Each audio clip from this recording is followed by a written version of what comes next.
Okay, welcome, folks.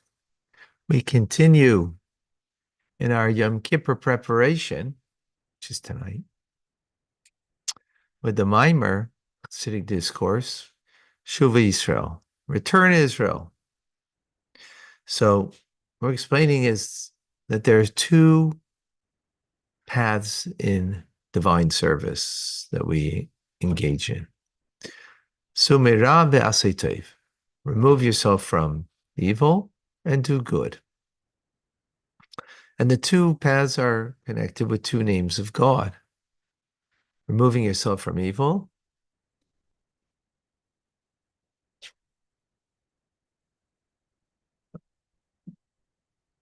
removing yourself from evil is connected with Shem Elohim,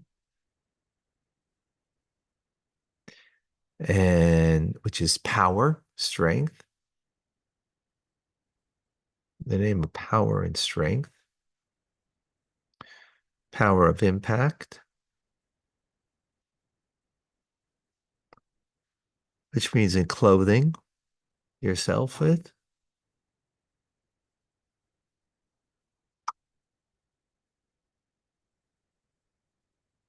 And then doing good is connected with Shem Havai, the Tetragrammaton, which is a name that's beyond nature because it has past, present, and future as one in that name.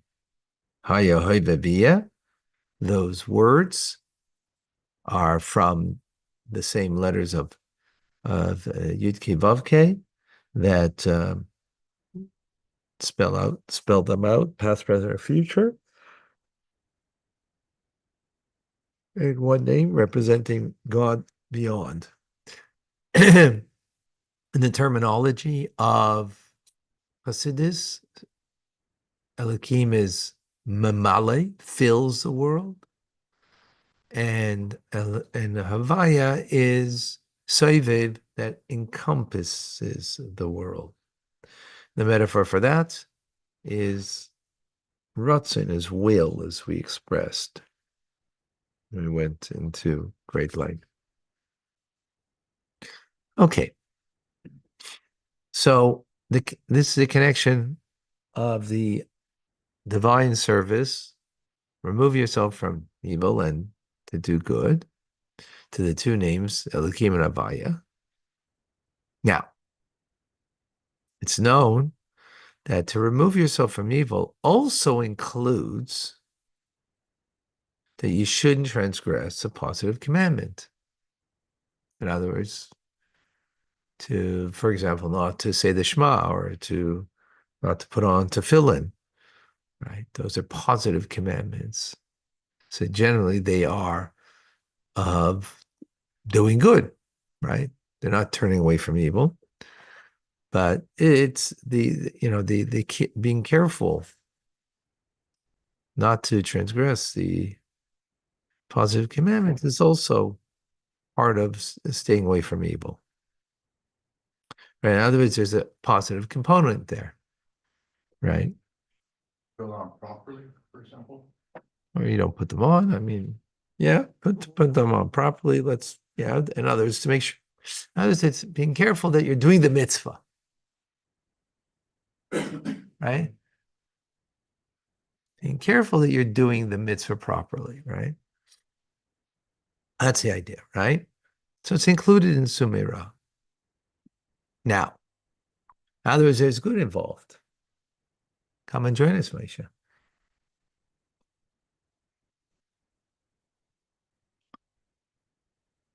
Except that, so then what is it about Sumera that's different, that's connected to Shem Elohim?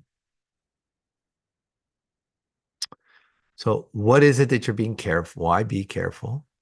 Is because of the fear of not transgressing the command of the king, right? That you shouldn't transgress, exactly. Which then comes out that the fulfillment of it is that as much as you are obligated, right? Because you don't want to transgress, to do what you got to do.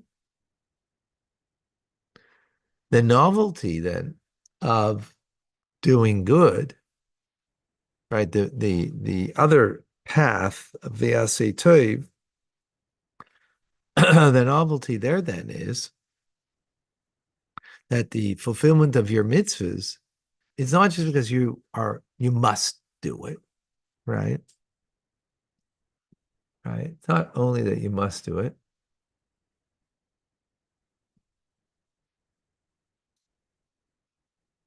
Right. In other words, not to transgress the will of God, but it's in a manner of doing and doing good.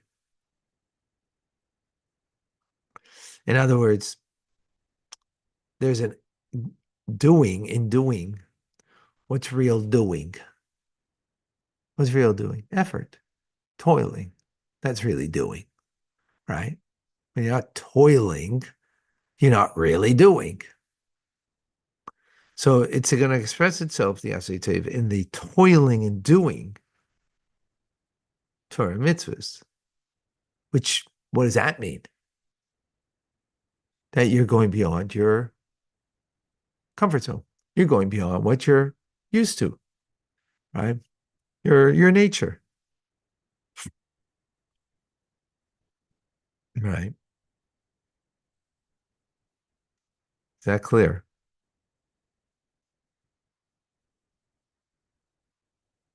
So what comes out from this then is the sumera, which is to remove yourself from evil, which includes making sure that you're careful about the things that you need to do, but being careful because you're obliged to do it.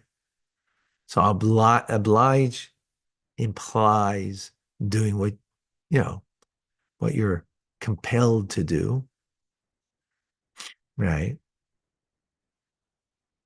Ultimately for the right reasons. No, that's not a wrong reason.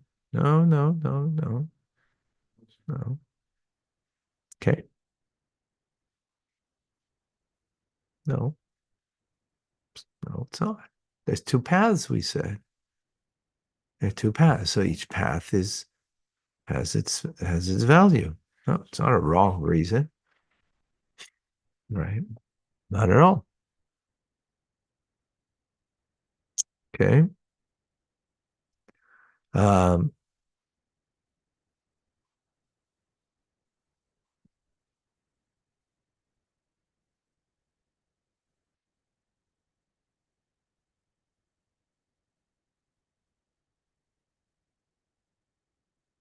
Staying away from evil is connected to the Shem Elohim.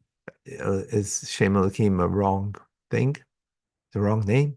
Like Shem Abai is the right name and this is the wrong name? No, it's the name of God. So it means it's the right path, right? It's a different path. Okay. So this then is the Aveda, the divine service of removing yourself from evil. That's connected to Shem Elohim, and the Aveda, the divine path of doing good, right? They're both Aveda. So Aveda means it's divine service. So it's, appropriate thing, right? But in divine service, we need to understand the distinction that there is. It's not all the same, right? So, which is connected, doing good is connected with Shem Havaya, right? The Tetragrammaton. Because this, you have a fear to transgress the command of the king till to the extent that that fear gives you the power, which is Shem Elohim, right? Shem Elohim denotes power, gives you the power that you can conquer your inclination out of fear of doing wrong. Now, not fear of punishment, fearing of transgressing, right? So that gives you the power that you can, the inclination that you have, right? The temperament that you have, that, might be a strong temperament for something that is against the king's desire, that you can now conquer that, right? Um, and that's because you have a fear of transgressing, can fear, again, fear that you don't want to go against the command of God. And that's because you feel God as dominating upon you. You feel him, like, his dominance over you, his authority over you. You feel that authority, right? Which is a good thing, which that's Shem Elohim, right? The authority and power of God. Yeah, Avodah V'aseh Tov, of doing good, on the other hand, which brings, remember, the person to doing Torah mitzvahs beyond their nature, beyond what they're used to in their comfort zone, is because what's revealed is the light of Seviv that's beyond this world. The name of Avaya, which, remember, includes and has in it the past, present, and future, meaning therefore beyond this world, that the nature of this world is you follow your nature, right? Nature of this world is, a lion's the king of the jungle. The nature of the world is that, we follow our natural tendency. Shem Havaya means that you're doing good by a motivation that's beyond your nature, because you're tuned in to Shem Havaya that's beyond nature. Okay? Now, further deeper explanation, the connection between the divine service of doing good to the light of Soivev in more detail. So we explained previously that the light of Soivev, which means the encompassing light of God, right? Even though it's beyond the world, but by the very phrase that we say that it's beyond the world means it is relative to the world, right? If you're beyond something, means there's a comparable relative relationship. Yeah, the thing that you're beyond. Exactly. Right.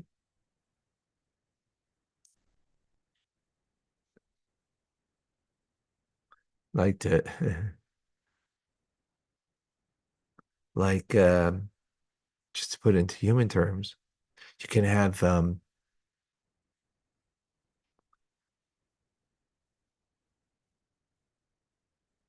you can be beyond a person, and therefore when they say something negative to you, it doesn't affect you, right? But doesn't affect you, but because you're beyond them, but it means you're still relative and still comparable. You respond, whatever. There's still some, and there's like, yeah, we'll leave that as, okay. Now, so the light of Sefer has a connection to the world, except that the world, in other words, Or Sefer, remember we explained it yesterday at great length, is like Ratzain, will. Will, your intelligence has a place. It's called the brain. Your feelings have a place in the heart. Where's your will? Has no place, because it's all encompassing. right? So intelligence and emotions are inward of the person, and therefore they have a specific place. Will is not inward, it's all encompassing, right? That's why when you desire something and you desire it strongly, it encompasses you totally, right? So, um, so when we speak about the world, how's it relative to God in the level of soivev, that God encompasses the world? In only one respect. It fulfills his will, right? Which is all encompassing. In other words, the particulars are, it's all encompassing.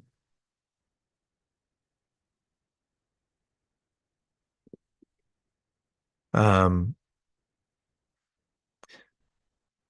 so likewise, when it comes to the fulfillment of doing good, since the doing of good is because what leads a person to do good? Chesed, what's the inner quality of kindness? What propels kindness? Love. Love, right? When you love somebody, you do an act of kindness towards them, right? So the love that you have for Hashem is, propelling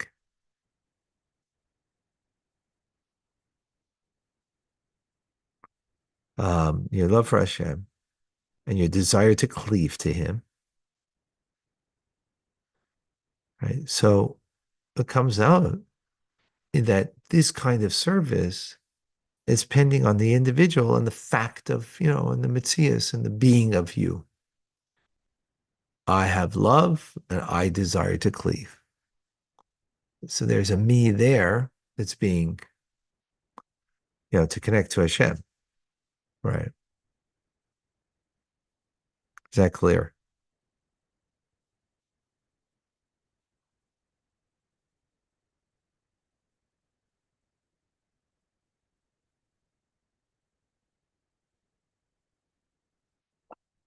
Now, just like when someone loves another, right? There's no boundaries in that love. So likewise here in the love of God, there's no boundaries, even though it's your love, right? It's your desire to cleave, right? Which is then pending on your mitzias, on your being of your love. Yet it has no boundaries. So therefore, yeah, you're not thinking of yourself. You're just thinking of your beloved. So on the one hand, there's a mitzias here. On the other hand, it's not, because here, it's only the reality of your beloved. With that, we're going to stop over here in the middle of thought. We'll have to continue after Yom Kippur. חסימת טובה. Mark Simateva.